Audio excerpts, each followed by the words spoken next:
The talk's called Brand Building on £500, the mistakes I advise you not to make.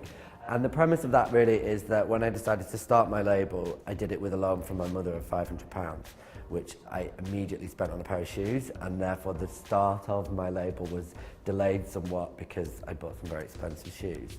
And also the idea about the mistakes I advise you not to make, that was kind of, I'm quite uncomfortable with telling people that the way that I did it is the best way to do it. And so my approach was kind of more about me explaining to people some of the things that I did wrong in the hope that they don't have to do them wrong because they can learn from my mistakes rather than making them themselves.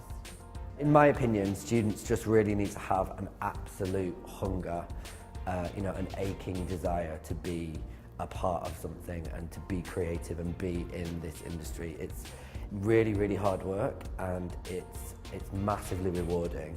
It's massively, working in a creative industry is hugely rewarding, and it comes with some downsides. It's all encompassing, it's a very personal industry, so it's very difficult to disassociate yourself from it on a personal level.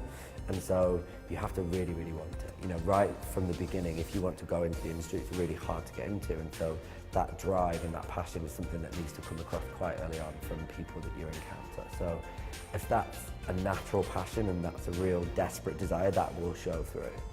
I think it's really important for a university to have such strong lines with industry because it's so difficult to actually go out into the world and make that transition from education to employment.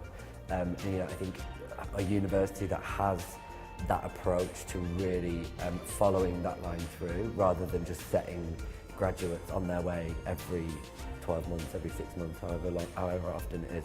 I think it's really important for a university to take some of that responsibility. The journey doesn't end with graduation, it's more about sending those students out into the world and assisting them wherever you can to actually realising their potential and actually utilising the qualifications that they've gained.